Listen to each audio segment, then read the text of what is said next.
think one of the rookies kept saying I was trash, and I told him, I said, I'm playing on a hurt ankle, and you still ain't got no playing time. So just relax, and I'll be trash for the day. You are Locked On Fantasy Basketball, your daily podcast on fantasy basketball. Part of the Locked On Podcast Network, your team every day.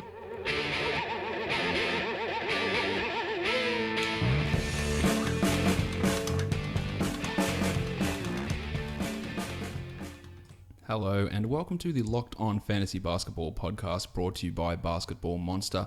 My name is Josh Lloyd, and as always, you can find me on Twitter at redrock_bball. We're going to recap the 5 games that we had on Thursday. We're going to preview all 7 games for Friday. So, let's get to it.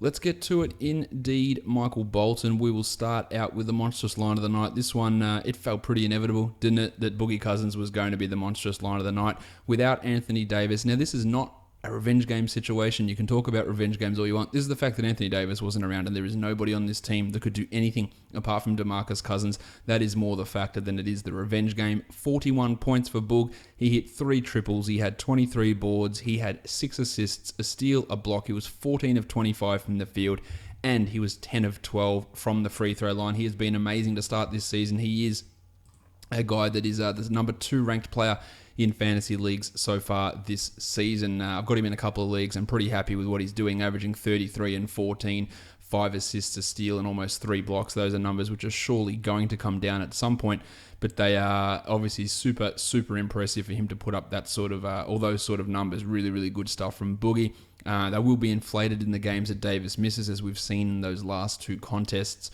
But everything he's doing has been amazing to start this season on his sort of new team, I guess. The waiver wire line of the night goes to Al-Farouq Aminu of the Portland Trailblazers. Aminu was fantastic in this game. 19 points with 6 boards. He hit 5 triples out of his 6 field goals. 5 of them were threes. 2 assists, 3 steals and a block. 6 of 11 from the field and a perfect 2 of 2 from the free throw line. Aminu has been, I'd say he's been up and down this season. Some big games, some poor games, but he is still the 45th ranked player for the season, averaging 10.5 and 9.5. Those 9.5 rebounds are really getting it going for him. His threes are up to 2 per game, in large part due to what he did today. A steal, 1.2 blocks, and hitting 46% of his shots. Now, he was a 39% shooter last year. He was 42 the year before, 41 the year before that. So has he really rectified it? Maybe, because back in 2013-14, when he was with the Pelicans, he did shoot 47% from the field in 26 minutes per game. So it's not unheard of for Aminu to shoot that sort of a percentage, but it is something that's unlikely most of the time. For now, he's definitely worth an add. When Noah Vonleh comes back, then his value will probably dip a little bit. His minutes will come down maybe from 29 to 28 or 27, depending on how they want to go. But Aminu has been putting up some good numbers. Again, some streaky type performances like this one, like that 16 rebound game he had the other day. But over these first 5 games, definitely been showing enough to be an ownable player. And if you're looking for the defensive numbers, looking for the rebounds, with a couple of threes thrown in there, Aminu is a guy that can be of use to you. The young gun of the night goes to Skal Labissiere of the Sacramento Kings. Skal had 11 points with just the 3 boards, but hit a 3, he had a steal, he had 2 blocks, and he was 4 of 6 from the field, and a perfect 2 of 2 from the line. Labissiere is a top 100 player so far this season in only 23 minutes, averaging 12 points with 5 boards, a block a game, half a 3, and got his field goal percentage up to 54%. Hasn't missed a free throw yet on the season. I want more minutes. From Skal. The Zach Randolph presence continues to piss me off, and it is continuing to limit Labissiere. There'll be games that Zebo misses, and he's going to play 28, 29 minutes. He is definitely worth owning, but there will be nights when he plays 18 minutes, 19 minutes, 21 minutes, and I'm not sure he can be as productive as what he has been here, getting 12 points per game in only 23 minutes. Not sure that's going to be a realistic level of production from him in those limited minutes, but for now, he's an ownable guy, and you would hope, and it looked like they had in the previous 2 games, started to transition towards Labissiere over Randolph, but some of that was foul trouble. But hopefully they realize that actually our future is Labissiere. It's not Zach Randolph. It's not George Hill. And it does appear like that Dave Yeager is starting to do that, and we're seeing more minutes for De'Aaron Fox and some more production for Labissiere. He did play only 15 minutes in this game, so that's I guess a little bit of a worrying sign.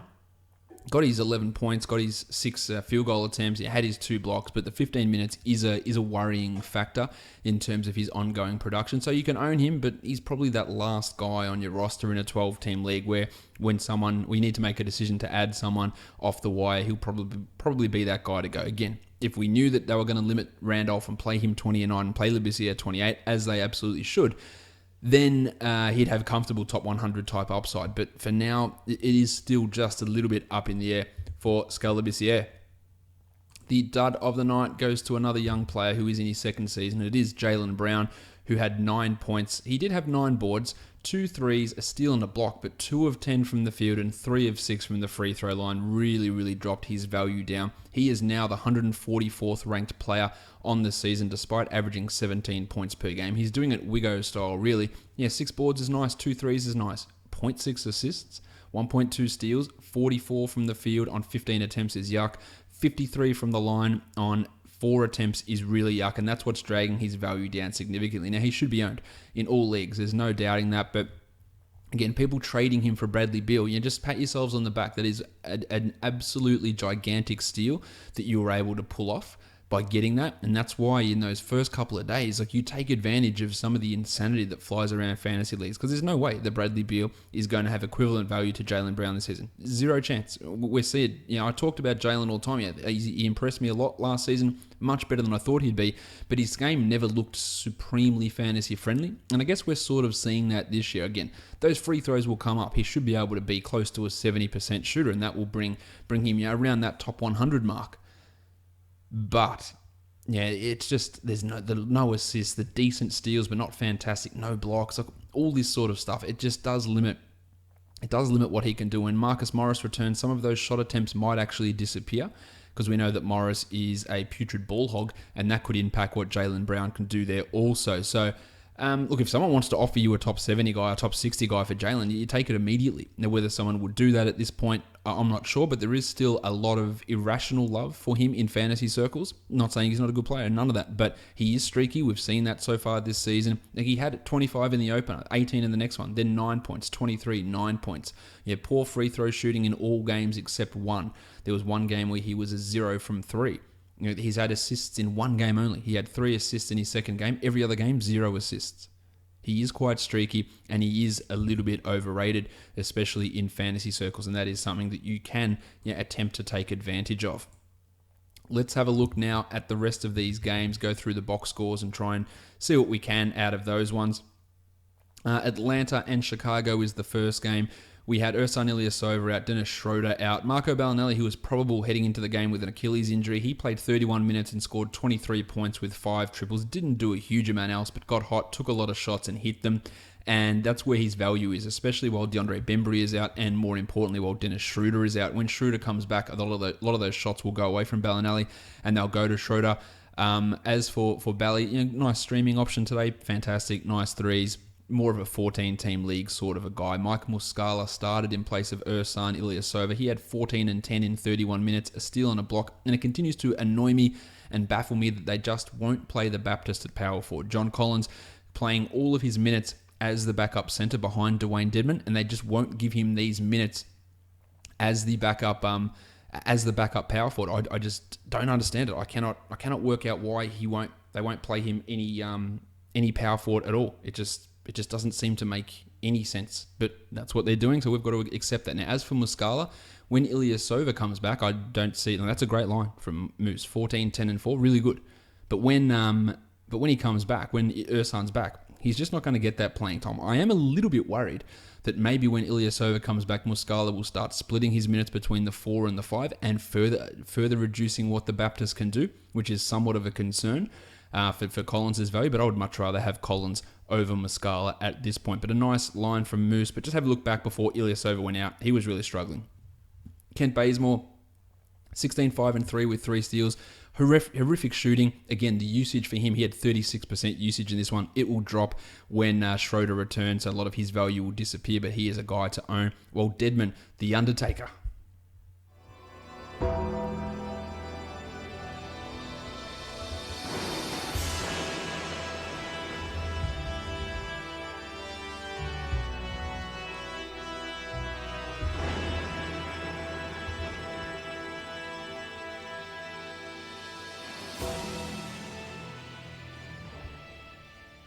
a lot of people are really ready to drop Dedmon. I can understand that. He's the 140th ranked player, but for how poorly he shot, I think 140 is fine.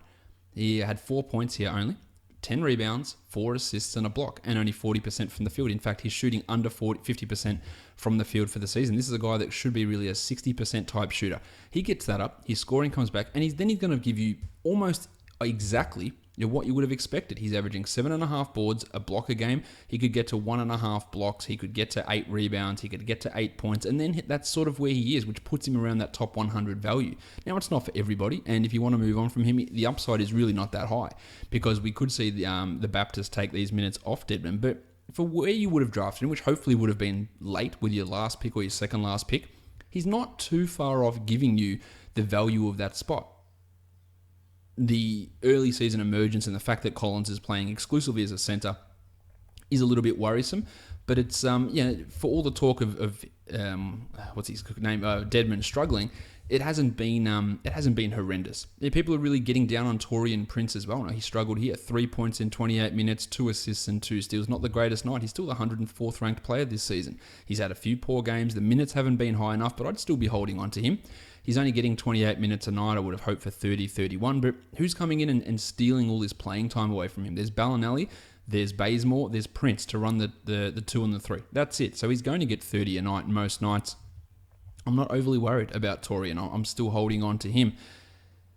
Josh Magette played 4 minutes as a third-string point guard, with Isaiah Taylor getting 16 minutes, 5 points and 2 steals. So some decent numbers from Taylor, but of course when Schroeder returns, those guys won't do anything. On the Bulls, they were without, of course, Chrissy Dunn, Nikola Mirotic, Bob Portis, Zach LaVine, and Paul Zipser was a late withdrawal for this game. So Denzel Valentine got the start. I've been a pretty interested fan of Valentine from a fantasy point of view. And this is what I sort of expected from him. 36 minutes, 11 points with 2 threes, 9 boards, 5 assists, and 2 steals. The problem is he went 3 of 14 from the field, but you get to 40% there, and you're talking about a 16, 9, and 5 with 2 steals, and he probably runs away with Young Gun of the Night. So that's a good performance from Valentine. I would have started him over Zipser this season. I know that Zipser can guard small forwards, but at this point, you're the Bulls. You're not winning any games, even though they won this one. So why not get Valentine out there as your young guy, or your lottery pick from last season, who can do some stuff with the ball in his hands. He's more of a deeper league player at the moment, but that was another decently impressive performance from Denzel. He's more a 14 type of guy at the moment. Bob Lopez, 16 and 8 with 4 assists and 2 blocks. He's getting as many. He had the most shots on this team by 5 shots, which is a ludicrous offense. 19 shots for Robin Lopez should never happen. He should be owned everywhere, obviously. Well, Larry Markkinen, he had himself a double-double, 14 and 12, and there is zero chance that he is losing his starting job. The reports keep coming out that Nikola Mirotic, he won't play for this team again. That's what keeps coming out. He's requesting trades. He will waive his veto on the trade, because he does have a no trade clause in his contract due to the nature of the way the contract was structured. And he won't play on this team because he's pissed at getting punched in the head, which is fair enough, and pissed at the fact that the way the Bulls handled it, and that Bob Portis is going to still be on this team and back in action before Mirotic is. Now, Mirotic isn't even out of the concussion protocol yet, so he hasn't been able to have surgery. So if he is going to go down a surgical pathway for his face, we're talking about another 6 to 8 weeks anyway. So there's no way that Markkinen is ceding this job to Portis or to Mirotic. But you know what? It is the Bulls, so whatever wrong decision can be made, it probably will be. Markkinen should be out. Jaren Grant, another decent-ish performance. 11, 4, and 7 with 2 steals. Now with Chrissy Dunn likely to return in the next game or the one after that, it does put a bit of a dampener on Grant's value. He played 36 minutes here, but Dunn's not good. Yeah, Grant's not good either. So there's a real chance that Grant could hold on to this starting job, and he is worth holding just for that. Justin Holiday is going to obliterate your field goal percentage this season. 13 and 10, so another strong rebounding game. He should be owned, but once Zach LaVine comes back, whether that's December or January, so much of Holiday's value is going to be dropped, and he's not going to be a standard league guy in that setting. David Nwaba also had a weird rebounding night, 15 and 11. He got extra minutes with Pal Zipser being out. The Dallas Mavericks and the Memphis Grizzlies. The pencil, this is the sort of performance I was talking about Harrison Barnes having. He was going to have one of these nights where the shots dropped, and he had 22 and 11, but in true pencil form, he had no steals, he had no blocks, he had 1 assist, and this is what will prevent him from being a top 50 player, that it's solely reliant on points and the shots going in, and that's fine. He has that value, but he's not a high upside guy. Dirk had 14 and 7 with 3 steals. Decent performance from Dirk, while Wes Matthews dropped in 18 points on 50% shooting. Wasn't Dennis Smith's best night. He was only 4 of 14 for 9 points, but added 9 assists, added 2 steals, added a block, and that's sort of what you want when the shooting isn't there. And there's going to be nights as a rookie point guard that the shot's not going to be there. You want this sort of peripheral numbers to come through. Well, JJ Barea also had a bad shooting night, had 9, 3, and 4, but the 4 assists providing some value. But remember, in this one, Seth was out. Seth Curry was out, Devin Harris was out, and Dorian Finney-Smith, a DNP-CD. He is definitely falling out of favour with Maxi Kleber and Jan Clavel getting those minutes ahead of him. Nerlens got another start, found himself in early foul trouble, 5 and 8 in 20 minutes for Noel.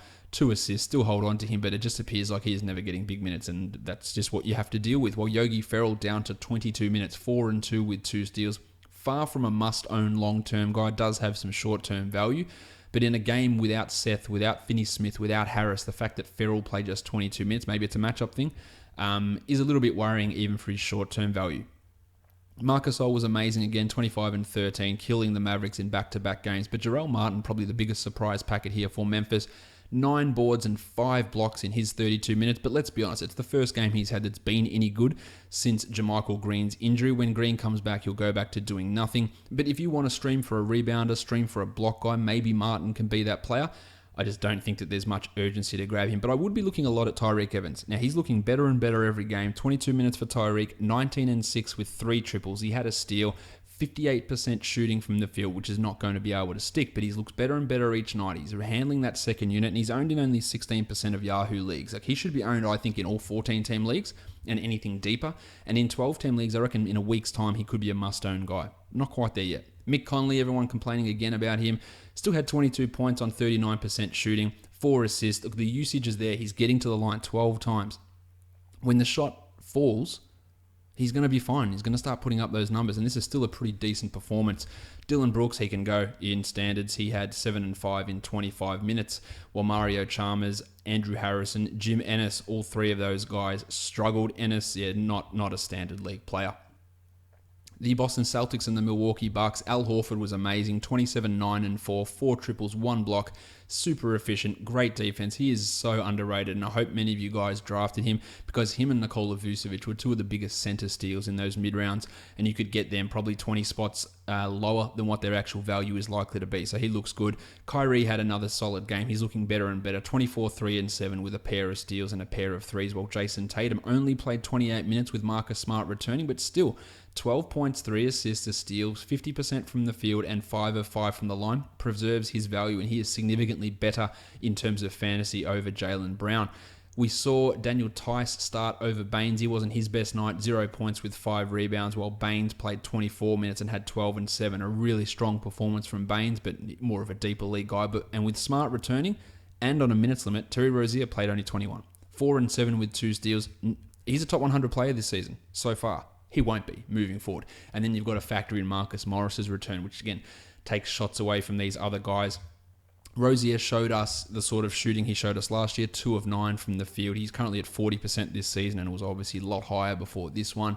He's not a 12-team league guy anymore, while Marcus Smart, horrendous shooting, 2 of 10, hit a key late 3, hit 2 of them, in fact, 8 points, 4 assists and a steal. You know I love owning Marcus Smart in lots of leagues. Onto the Bucks, Giannis Antetokounmpo didn't have 30 points. I won my bet today against Kyle, so I was happy with that. 28, 10 and 7, 3 steals, a block and 2 triples. A big night from Antetokounmpo, while the Bucks point guard returned, Brogo. He started 36 minutes, 15, 6 and 5, a block. He just looks unbelievably good. He is really good. I don't know how he's owned in only 83% of leagues. That makes very, very little sense to me. He needs to be owned in every single one. I feel like he's a lock for the top 100 this season. Chrissy Middleton can't seem to get back to the form that he had before his hamstring injury. And lots of takes flying around on Twitter today that maybe Brogdon's the second best player on this team. And it is hard to argue at the moment. Middleton should obviously still be owned. The centre bullshit continued. No centre played over 20 minutes. Thon McCurr had 14. Greggy Munro had 17, while Johnny Henson had 17 minutes. Munro is the only one I would consider in a 12-team league. Thon had 3 points. Munro had 8 and 6, while Henson had 1 point in 17 minutes. And DeAndre Liggins continues to get minutes as Jason Kidd continues to be one of the worst coaches in the NBA. Matty Dellavedova moved back to the bench with Brogo coming back. The Clippers and the Blazers. Blakey Griffin, another massive night. 25, 8 and 5 for Griffin. He had a steal. He hit 2 triples, including the game winner. 63% from the field. You don't love the fact that he went 3 of 8 from the line, but he has been really, really good this season. The 20th ranked player overall, averaging 26 and 9. He just looks rejuvenated. He loves what he's doing, really.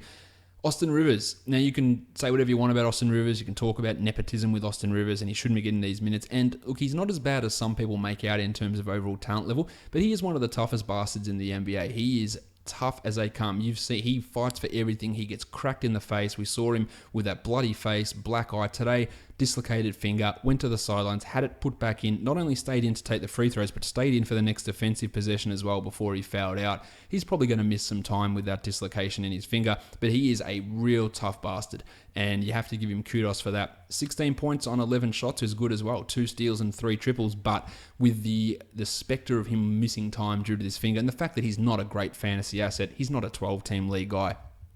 Pat Bev, 13 and 7 in 34 minutes, while Lou Williams had 13 in 19 minutes. It's the second game in a row that Williams has played under 20, but if Rivers is going to have to miss time, you're going to have to see Williams get 27 to 30 minutes. My boy Sindarius Thornwell, just the casual 6 points in 9 minutes. He's coming, I'm telling you now. When he gets minutes, and I don't trust him to get minutes under Doc, but if he is forced into it, if this Rivers injury is serious, and we have to see Sindarius, your 16-teamers, your 18-teamers, you're going to have to pay attention to him.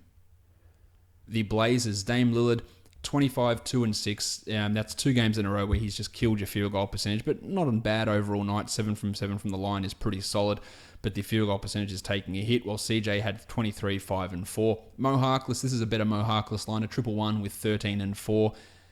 I still don't feel it with him as being a standard league guy. I've talked about that many times, that he's fine. He's ranked 131st this season, but where's the upside for him to get better than that? Like, what can he do more than that? He can do a little bit more, but his usage is minuscule. He's not going to score much. Yeah, his minutes have been limited this season. I'm just not feeling it from Mo as being an absolute lock top 100 guy. Yusuf Nurkic is still struggling, 12 and 8 with a block. Yeah, go real low on a buy low for Nurkic now if you can. Foul trouble did limit him in this one, but not everyone will be aware of that. That enabled Eddie Davis to get in for some more playing time. 22 minutes for Ed. He had 1 point, missed all 7 of his shots, which is an anomaly, but did have 10 boards, so did something there, but really just a deeper league sort of guy. The last game of the night was the Pelicans. They took on the Sacramento Kings, and they had a big comeback win. We talked about Boog already. Jameer Nelson played 36 minutes, 18, 4 and 6 with 4 triples at him. I think he's a 12-team league guy. I think he should start over Rajon Rondo. I know Rondo's not healthy, but he should start regardless. I think he should be owned. Drew had 24 and 7 with 2 triples. Again, a guy that gets underrated quite a bit. People should be happy with that performance. While Etuan Moore had 12, 3 and 1. And down the stretch, both of these teams were playing 4 guards and a center. So we saw Nelson, Holiday, Moore, and Tone Allen down the stretch with Boogie at center, and then the Kings doing a similar thing. As for Allen, he had 2 steals. He's a steal streamer, but that's it. Dante Cunningham started and was terrible. Always is. 6 and 4 in 34 minutes, while Darius Miller also started and had the full Keith Bogans experience. 6 minutes to start the game. That's it. Didn't return again. The Josh Smith signing didn't go through in time for him to play in this game. People are asking me, do I add Josh Smith? The answer is no, unless your league is quite deep. Anthony Davis is not going to miss significant amounts of time. Josh Smith hasn't been good for 3 years. He's going to just annihilate. He is the dumbest basketball player I've ever seen on the court. Just absolutely ridiculous in terms of shot making and decision making. Just one of the dumbest players I've seen on the court. He is going to hurt your team more than help it, and it'll be for short term only. So no, you don't go and add Josh Smith. For the Kings, Willie Cauley-Stein, 12 points, but only 2 rebounds. A weird outlier there. 30 minutes for Cauley-Stein. The big beer mug as, now who was it? Was it Zach? Shout out to you, Zach. I think it was your name that gave me that nickname for Cauley-Stein, the big beer mug. 12, 2 and 3 with 3 steals for the big beer mug there. Zebo, 13 and 9 in 29 minutes. It's just too many minutes. I hate it. I despise it. Give them to Scale. It just shits me to tears, and I'm glad they lost. I hate it. I hate it. Get Labissiere out there. De'Aaron Fox, just the 25 minutes, 14, 2 and 5, but he should be owned. And George Hill played more, but played worse. Again, 6, 3 and 5 in 30 minutes. I think you do have to hold George Hill, but not for much longer. I'd be okay dropping him in a lot of different scenarios. Like, I drafted him in a 30-team league, and it's a start 6 guys for the week. I didn't start him this week. And he was like in a 30-team league. I didn't start him. That's how disappointed I am in what he's doing. Bud Hield, just 20 minutes, 12 points and 3 rebounds. Bud Hield is not very good. I will continue to say that. He is not a 12-team league guy. Bogdan Bogdanovic is better than Bud. We saw that down the stretch. Bogdan played 25 and had 10, 2, and 4. He was cooking down the end. I don't know why they're going to continue to go with Justin Jackson starting. Bogdan needs to start in that spot. It's just a waste. You've got Justin Jackson playing 16 minutes and Vince Carter playing 7. One or both of those guys don't need to be in the rotation. Maybe it's Carter you take out those 7 minutes. Give Bogdan 28 to 29. Give Bud a couple more there as well. There's just no need for all those guys to be playing. Bogdan needs to start, whether it's over Hield or whether it's over Jackson. He is the best guy out of that group. And he's the best fantasy asset out of that group. Now, is he a 12-team league must-add guy? I guess it depends on who you're dropping. But he'd be someone that I'd be really looking at because that's 2 games, 25 minutes in both games and looking strong, putting up the assists, doing lots of shit, and he is going to start putting up some numbers in a pretty serious way, I believe, coming up not too far away. We will see exactly how that pans out. That's all of the action from Thursday's games. I'm going to take just a little quick break, and then I'm going to come back, and we're going to preview Friday's action for DFS when there are 7 games on.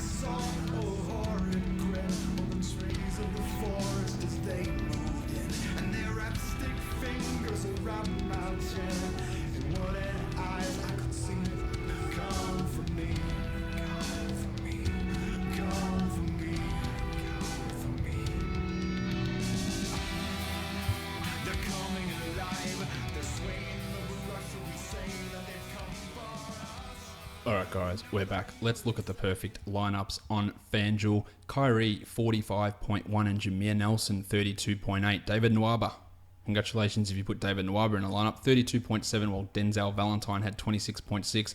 Yanni, 59.5, while the pencil had 35.7. Jarrell Martin, 35.3, and Al-Farouq Aminu at 39.2, and Boogie, of course, at 74 for a total of 380.9, and that cost 59,400 on DraftKings. Nelson had 32.25, Nawaba 34.25, Aminu 39, Horford 46.25, Mike Muscala 39, Bellinelli at 33, Adetokounmpo at 60, and Boog had 76 in DraftKings scoring for a total of 359.75, and that cost $49,800. There are 7 games on Friday, so a little bit of a lower volume Friday. In fact, this is the perfect amount that we're looking at for DFS, so you should be looking at it. And I think there's some decent value out there as well, so I think it should be a nice high-ish volume type of night. The first game we are going to have a look at is the San Antonio Spurs taking on the Orlando Magic, traveling to Orlando. The Spurs are favored by 5.5, and the total is 207.5 points. Injury-wise, we're all good in terms of looking at game time decisions. Joffrey Laverne's out, Kawhi is out for San Antonio, Lord Alfred is out for Orlando, but nothing we need to look at leading up to the game. At point guard, Pat Mills is at 3,300. He's been quite disappointing this season, but this is a good matchup for him, so I'd be okay at throwing him into a tournament, but that's probably about it. DeJounte Murray was not good in the last game, and that salary is pretty scary at 5,500, while DJ Augustin's salary is also through the roof, 6,300, and against the Spurs, I'm not going to bank on him being able to get that sort of value back. At shooting guard, Terry Ross and Manu Ginobili. Manu at 3,800, I reckon that's fine for cash. I think Manu can get 19 to 20 and you should feel okay. Terry at 4,100, well, he's been yuck.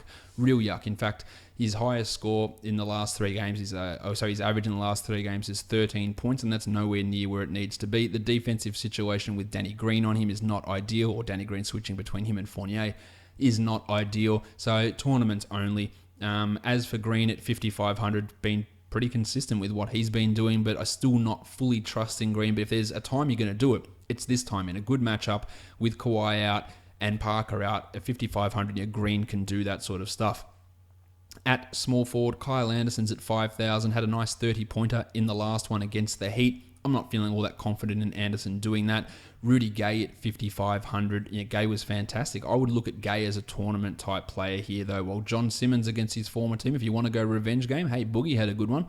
Paul George had a shit one. So clearly it can go either way. 4,300 for John Simmons. Hasn't really been pushing past that all that often. I'd look at him as a tournament type guy because it's not like Terry Ross has been playing that well. Evan Fournier has been 7,600, averaging 41 over the last 3, which is great at that sort of a salary. The Spurs and their defensive acumen does worry me a little bit, but if you're looking for a decent cash small forward, I think Fournier's in the mix. At power forward, LaMarcus at 9,000, crushing it. Yeah, I'm fine. Yep, 9,000, let's go. I really like him, while Aaron Gordon, Big Azza, 8,500, big 60-pointer for him, but it was against the Nets. We do have to remember that. 8,500 is a lot, especially when you're going up against the San Antonio Spurs. So I'll save that 500 somewhere else and I'll put it onto Aldridge. But I think Gordon can get you 37 to 40 here. I think that's a nice range for him, but it's not quite enough, especially when there are other options out on the board. At center, Pau Gasol at 5,700. I'm just not interested in that one. Nikola Vucevic at 8,700 has been putting up some good games, but the Spurs, the price, it leans me a little bit further away from him than perhaps other people might be looking. In fact, I don't think that's really worth going for. On DraftKings, the value, I think Pat Mills, again, a nice tournament look at 3,400. Eventually, he's got to hit some shots. Vooch is at 6,900, which is a huge price drop on DraftKings. Really like him there. Gordon at 6,800, that's Big Azza. He's at 6,800. I like him on DraftKings as well. And Aldridge at 82 is also strong. Evan Fournier at 61. Rudy Gay at 5,000 have some value. While John Simmons at 3,900, there's a little bit there to like. DeJounte Murray at 53, more appealing on DraftKings, but still there are other guys who I would prefer to John Simmons over on DraftKings. Let's move on to the next game. We've got the Houston Rockets and the Charlotte Hornets. The Rockets are favored by 3, and the total is 212.5. Nene, he is doubtful to play. So hopefully that means more Clint Capella, a bit more Ryan Anderson, and some Tariq Black moved in there. Now remember, Black I think was in the perfect lineup the last time the Rockets played. I wouldn't be banking on that happening, but I would be feeling pretty good about guys like Clint Capella. Let's talk about the point guard situation. We know that, in this game, we know that Nick Batum is out. We know that Julian Stone is out, Michael Carter-Williams out, Chris Paul is out, and Michael Kidd-Gilchrist will be playing his second game back after missing all that time due to a personal issue. He played like 10 minutes in his return. I don't think he'll be back to full minutes in this one.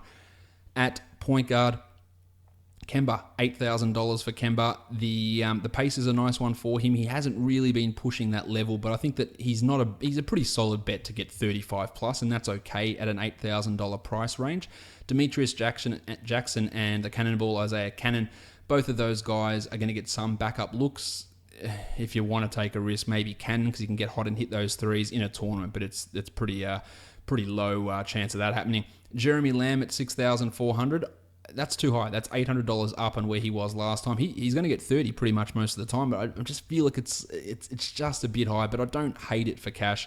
While Jim Harden at 11,500, he's got a pretty decent situation here, and I think that you got him, you got Russ on the board as well as some high price guys. I think Harden's fine, and you should be expecting 55 plus. Eric Gordon has been crushing it, but he's now up to 7,100.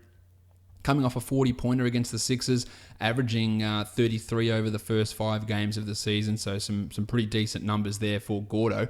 But I think more a tournament look. Again, the free throw attempts, I said this yesterday, I don't think he's going to be able to maintain that level. Malik Monk went hot in the last game, dropped 27 in 36 minutes, but prior to that, he was averaging 7 points per contest.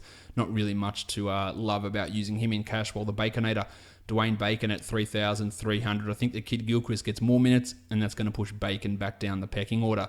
At small forward, PJ Tucker is going to get some extra minutes, but it doesn't necessarily mean extra production. He's at 4,600, and I don't really love him as an option there. While Kid Gilchrist at 4,500, you'll have to wait a little bit for that to become useful. Ryan Anderson at 4,400, always tournaments, never cash, while Marmute at 4,000. Starting role, big minutes, beat his value in that last game significantly, but now they've bumped him up that $800, which makes it a little bit harder to use him, and I'd probably steer clear because he's not a reliable producer of points. Frank the Tank Kaminsky at 5,400. He had 31 in the last game. No Cody Zeller again in this one, so he's going to get backup center minutes. He's going to get power forward minutes over Marvin Williams a lot of this time, so I like him at 5,400. As for Marv at 4,000, well, if you want to do it, that's your problem. Centers. Nene, no, he won't play. Clint Capella, 7,700 against Dwight, so that is a little bit of a concern. But Capella is just killing it at the moment, so I'm all right with using him at 7,700. As for Dwight, love it, 7,900. Again, he's crushing it, and I feel like 40 to 50 is not out of the realms of possibilities, or it's pretty close to being in the realms of possibility for big Dwighty H. Let's move on to what's happening in this game over on DraftKings. Rhino at 4,400 is worth a look, as is PJ Tucker at 4,000, a much more appealing price. Jezza Lamb at 57 is nice. Clint at 65 is great. Harden, Kaminsky, Howard, and Walker, I think all of those guys can be used in cash and in tournaments, while Marmute at 37, it's still a reasonable price, and he is an interesting GPP type of a player. Eric Gordon's at 6,900, and again, it's probably a little bit high, more of a tournament type of look for Gordo. We go on to the next game now, and it is the Denver Nuggets and the Atlanta Hawks. No spread currently released for this one. We don't know the status of Dennis Schroeder. We don't know the status of Ersan Ilyasova. Obviously, the Hawks are coming off a back-to-back, the only team that is coming off a back-to-back for Friday's games. Let's look at the point guards here. The Blue Arrow, Jamal Murray, 4,900 for him. Exceeded that value significantly in the last game. The Hawks' defense at point guard is not something to be overly frightened of, but they have bumped his salary quite a bit. I'll be looking at Murray as a tournament guy. As for Schroeder at 8,300, I like the matchup for him, and I'd be looking at him as a tournament player if he happens to play, of course, if we get that word. Manny Mudiay, 3,400, multiple tournament lineups. That's where I'd be looking at maybe throwing him into that pool. While Malcolm Delaney, he gets the minutes. The production is not really there, though. He had 19 points in 33 minutes today, and at 4,000, that's just not cutting it. But he has come down $800, so it's a little bit more appealing if Schroeder happens to be missing. Gaz Harris. Nice, Gary! $5,000 dues for Gaza. Hasn't quite been there for that sort of production. I'd look at him as a tournament guy. This is a pretty good matchup for him, but I'm not fully invested. While 4,500 for Bellinelli. If we don't have Schroeder in, then I'm all for Bellinelli because his usage will get a bump. Otherwise, I'm just not sure at that salary. Farton Will Barton at 5,500. Look, even in the games he sucked, which he sucked in the last one, still put up 29 points. So I think at 5,500, he's actually okay to use despite my distaste for him as a player. While Kent Bazemore, another 36er today. Really, really good numbers from Kent. 5,500 for him. If Schroeder is out, I'm all for it. If Schroeder is in, I'd probably fade Bazemore. Small forwards, Wilson Chandler at 5,100. No, not interested. Torian Prince at 5,600. I would have loved that if they had dropped his salary, given how poor a lot of his numbers have been. At 5,600, though, I think that's going to be a fade for me for Prince. Maybe a tournament look, and that's about it. At power forward, Paulie Millsap's down to 6,600. If you believe in revenge game narratives, he's playing against his former team. But I look at this more as hey, that's a nice salary drop. $600 down for Millsap. He's struggled. He's averaging 23 across the last 3 games. I would only use him as a tournament look. It is a good matchup. He could have a good game, but I'm not locking him in. It's not like Boogie today. The Baptist, John Collins, 5,600. I think that the Baptist at 5,600, there's little upside. I think he's got some cash value there, but I don't think he's got much upside. Well, Ersan at 46, no, even if he plays, not interested. At center, The Undertaker, 4,900, just not happening in a tournament if it wants to happen, but no. Jokic tournaments as well, 8,400, just not getting to that level. He will at some point, but that's why you look at him as a GPP guy, because it hasn't all been figured out yet in Denver. While Mike Muscala had a big game today, he's still at 3,300. If Ilyasova is still out, really, really strong play, and I think he's a cash option as well, assuming Ersan misses. If Ersan plays, it'll be a little bit harder to use the Moose. On DraftKings, Murray, I like as a tournament guy, the Blue Arrow that is. Dennis Schroeder, I like Jokic, I like Millsap, all of those as tournament guys. I like Gaz Harris. I think he's not a bad cash play on DraftKings at 4,900 as well. The Baptist at 56 is probably a little bit highly priced, while Bellinelli at 44 is a decent play if Schroeder is out, especially as a tournament guy. Farton Will Barton at 55 is also pretty strong in both cash and tournaments, and Bazemore, the same sort of stuff that I talked about on FanDuel applies for him on DraftKings. Let's go on to the next one now. We're going to talk Brooklyn and New York Knicks. The Knicks are favored by 2.5, and the total is 220 points in this one. Injury-wise, we have to check if Frank Ntilikina is going to play. It looks like he will. And we have to check if D'Angelo Russell is going to play. And it looks like he won't. So let's assume that Russell is out. Let's assume that Ntilikina is in. That's the way that I'm looking at this game. Let's go to the point guards now. Spencer Dinwiddie, they've bumped him up. He's a $5,000 player. Yes, he obliterated, I use that term loosely. He obliterated LeBron, scoring 38 points, which was fantastic. Now, it was clearly a career high for Spencer. Every person is going to be on him. So in cash, I can understand using Dinwiddie. In GPPs, yeah, he's got some upside, but I'm just not 100% sold. But 5,000 is still a good price, so I would use it. But in cash, I think he's going to be really, really highly owned. In tournaments, I think he might be too highly owned, and that might make him a little bit of a fade to give you an edge. Ramon Sessions at 4,700. Decent game last one, 26 points. I don't think Frank's coming in and taking all his minutes away, but he's more of a tournament type of guy. While Rugged Ronnie Baker at 31, well, he was outplayed in terms of minutes by Jarrett Jack, so that should show you where he's at in his career. At shooting guard, the much maligned Tim Hardaway Jr., 4,600 for Tim. Tournaments, I am in on Hardaway. High pace, relatively porous defense of Brooklyn. Again, the shot will fall at some point. He only needs 25 to make value. He needs less. He gets 23, he's made value. And I think that he can do that just in pure points alone, let alone FanDuel points. So I'm in on Hardaway here. That'll probably kill me, but I am in. Karis LeVert at 5,800, probably a little bit high, but he's got that ability to go 35, 36 points. And that makes him an interesting tournament type of guy. Not caring too much about Courtney Lee here either. At small forward, the blue swimmer, 4,500. It shocks me how many people don't know why I call Alan Crabb the blue swimmer. And the reason is, and maybe this is only an Australian thing, and it probably is, a blue swimmer is a very, very common type of crab. You go to your seafood market and it's there. It's literally bright blue and it's called a blue swimmer crab. But maybe it's not something that's available anywhere else in the world. Maybe it's just an Australian thing. Let me know if that's the case. But that's why I call him the blue swimmer. The blue's got nothing to do with anything else. It's to do with the fact that the blue swimmer is a type of crab and his surname is Crab. There we have the blue swimmer crab. Maybe it's like the pencil. I just thought it was self-explanatory, but maybe blue swimmers are only something that live in the southern oceans. We will see. As for the blue swimmer, 4,500, love it. Cash, fine. Tournaments, fine. He's getting the numbers even in limited minutes. Damari Carroll is at 6,500. He's been crushing it. 39 in the last game. He's averaging 33 so far this season. And at 6,500 though, that makes him a little bit tougher to use. The fact that it's the Knicks makes him interesting, but that salary is probably a little bit high. McDirt, Joe Harris, I'm going to say no to those guys. At power forward, Rondé, Hollis Jefferson is at 6,400. Big 37-pointer in the last one for Rondé. If D'Angelo is out, I am in on Hollis Jefferson, and that's what it appears to be. So I am in there. There is an element of risk. Percentages. 8,900 for Kristaps. Great opportunity against the Nets. If he's going to be guarded by Hollis Jefferson, he's going to have that opportunity. But he struggled against Boston, even when he was switched on to little guys. I think he's a tournament play. I'm not feeling confident in him at cash at that sort of salary. I think he's good, clearly, but I don't think he's going to be at that salary. He's not an absolute lock. Trevor Booker at 5,300 has lost his appeal. At center, Jarrett Allen's a minimum salary guy. He could get 5 blocks. That's 15 points straight up. So in a tournament, that's worth a quick look. While 6,000 for Enes Kanter, the Brooklyn Nets big man, they're not really bothering him too much. He had 39 against Boston.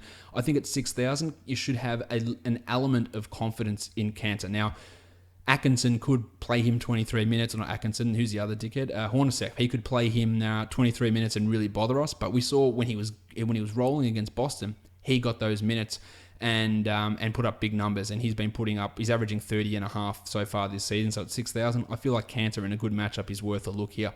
Bill Hernan-Gomez, I think he actually gets in ahead of Cock in this one. He is at $4,000. He had 19 points in 11 minutes in the last one. I just don't think he's going to get enough to really impact the DFS score sheet all that much. Let's look at what all that means over on DraftKings.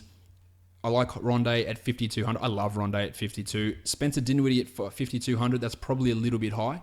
Again, I still think his ownership will be decent in cash. 5,000 for Timmy. I'm on that. While Karis LeVert at 54, I think that's worth a look. Damari's at 55, a much better price. Porzingis is at 85.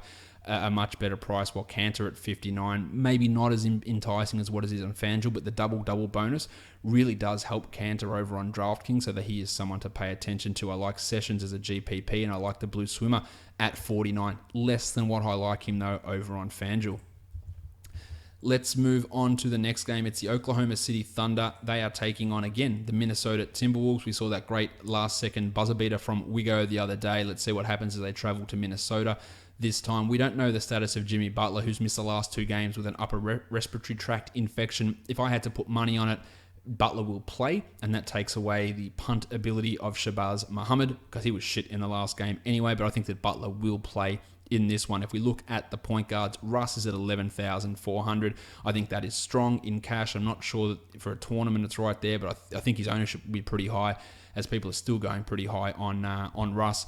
At the other point guard spot, My name is Jeff. Jeff Teague is at $6,000. Really like that salary. Yeah, he's been a little bit up and down, but I like using him here in. So that they were DraftKings prices I was giving you. Go back to FanDuel, but they are still both worth looking at. 6,400 for Teague over on FanDuel, and Russ is at 11,500. Still both worth looking at in terms of playing. Ray Felton's at 3,100. He's getting 18 minutes every night, but it's not producing quite enough points for me to really care too much about him. At shooting guard, Wiggo's at 6,500. I'm only ever looking at Wiggins as a tournament guy. Robertson, yeah, that's going to be a no from me. Same as Alex Abrines at 3,000. Jamal Crawford, if Butler is out at 3,900, I'm in on Crawford, even though he wasn't quite as successful in the last game. But if Butler is out, he's worth looking at. While Butler himself at 8,300, I think you'd look at him as a tournament guy, but he hasn't lived up to that level so far this season. Paulie George at 8,300 struggled in the last one, had a pretty big game the first time these two teams played. I'd be looking at him as a tournament type of guy. And I feel like with Georgie, with Mallow, with Russ, there is an element of risk nearly every time they play that one of them might be a little bit limited. Bielitsa at 3,200 is getting some minutes, but it's not necessarily translating into DFS points, while Shabazz Muhammad, only if Butler's out and only in a tournament, I would say. Power forward, Taj Gibson, his minutes are coming down. Doesn't mean Gorgie Jengs are going up, but his minutes are coming down. Not interested. Jeremy Grant, no. Mallow's at 8,000. Tournament only for Mallow. I'm not even sure there's that much upside in him though there. As for Gorgie at 3,200, I'm gonna pass on Gorgie Jeng. At centre, Karl Anthony Towns, 9,500. Fine. I really like that at that price. I think 50 is clearly within reach for him, while Steve Adams at 7,000, putting up some pretty strong performances, 42 in his last outing. I think that at 7,000 he is okay, but he's not the best centre that's out there on the board. There are other guys who you'd prefer, much like Karl Anthony Towns. Let's have a look now on DraftKings, who I like. Butler for a tournament at 7,000 is really good. I like Townsy at 86. I like Teague at 6,000. I like George at 77. I like Russ at 11,400. Adams at 6,000 is also in a much better spot, as is Mallow at 7,200 over on DraftKings. Let's move now on to the next one, which is Washington and the Golden State Warriors. The Warriors are favored by 10.5, and the total is a very, very large 230 points. Jan Mahinmi sprained his ankle in the last game for the Wizards, so if he is out, the Polish hammer marching Gortat, he gets a bump, and Jason Smith perhaps gets some more minutes at center, meaning that Kelly Oubre will then get some more minutes at power forward.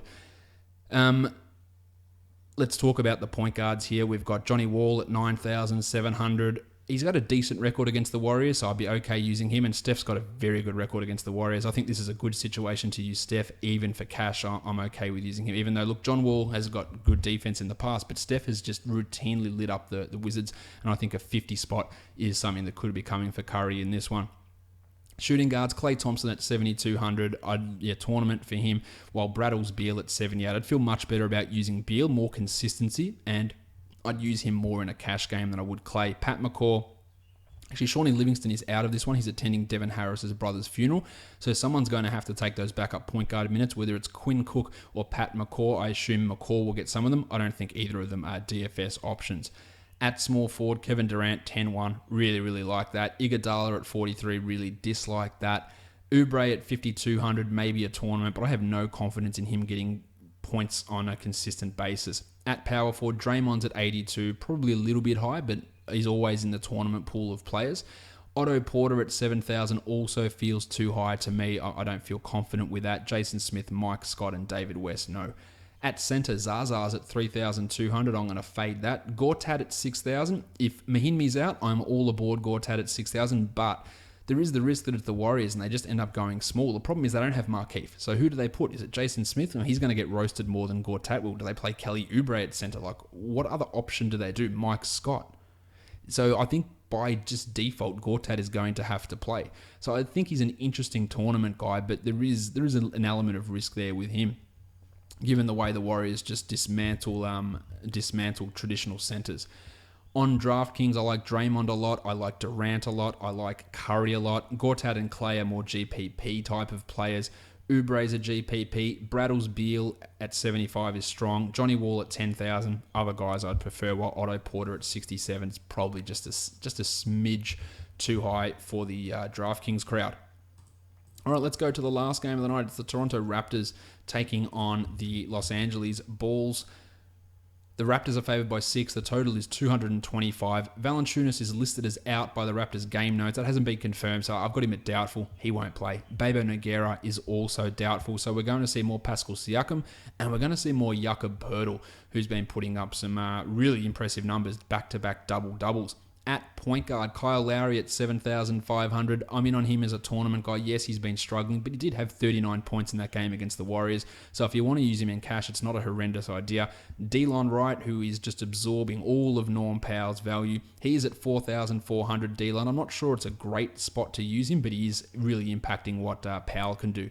Lonzo's at 7,400. He had 36 against the Wizards. No reason that he can't put up another 30-pointer here, but is it going to be enough? Not so sure. More of a tournament type of guy, I think, here.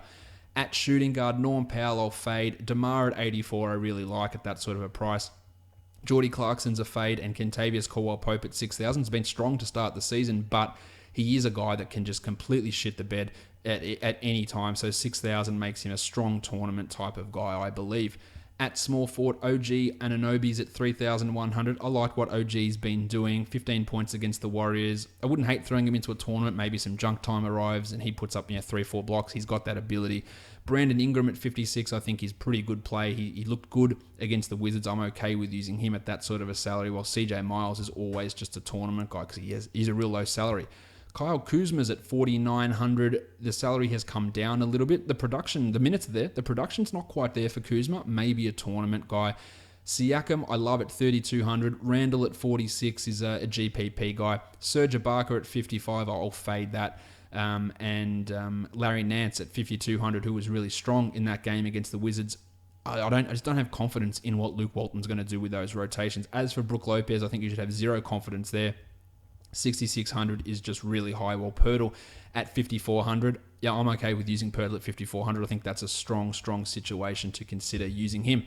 On DraftKings, Kuzma at 47, again, tournament. I like Delon, I like OG, and I like Lowry as tournament plays. Even Kyle at 76 is worth a look in cash. Ingram at 54 is okay. DeRozan at 81 I really like. Siakam at 3,000 I love, and Lonzo at 71 is more of a tournament play. Love Kentavious at 5,100 as well. I think that's a cash play over on DraftKings for him. All right, let's wrap this up by going over the Yahoo guys that I like. I like Spencer Dinwiddie a ton. I like the Baptist John Collins. I like the Blue Arrow. I like Rondé Hollis Jefferson, Karis LeVert, Jeremy Lamb, Poeltl, and Bellinelli. I think all those guys are cash and tournament guys, as is Brandon Ingram, Clint Capella, Dwight Howard, Draymond Green, LaMarcus Aldridge, Porzingis, Harden, DeRozan, Towns, and Durant. All those guys should be considered cash options. For GPPs, I like Delon and Kyle Kuzma. Their price is really cheap. So is Kyle Anderson, PJ Tucker, the Blue Swimmer, Oubre, and Ramon Sessions. And they're sort of the main other GPP guys that I do like on Yahoo. Over on Moneyball, the pricing remains weird, poor, not quite as ridiculous as yesterday. But still, you got Spencer Dinwiddie at 4,400, the Blue Arrows at 41, Asa Gordon is at 6,000, Jeremy Lamb's at 56. I like Marmute and Ryan Anderson in tournaments, OG and Porzingis also in tournaments, while Brandon Ingram at 51 is a player you can use in both. I like the Baptist, Lowry, Bellinelli, Siakam, Draymond, and Frank the Tank, as well as Clint Capella and Kent Bazemore, especially if Schroeder is out, while Julius Randle and Malik Monk are GPP guys. I like Townsend, Durant, and Harden as all cash guys, as with Russell Westbrook.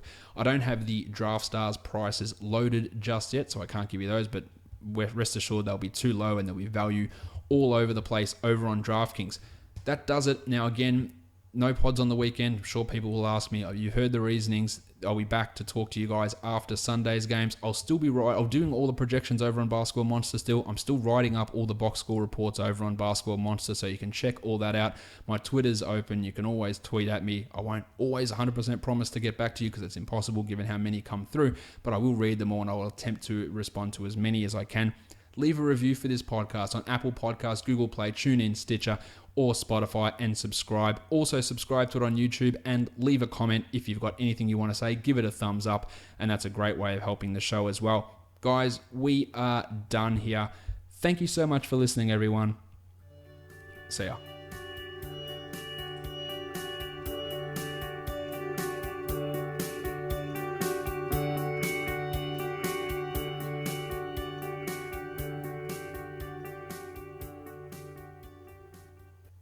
Marcus Smart.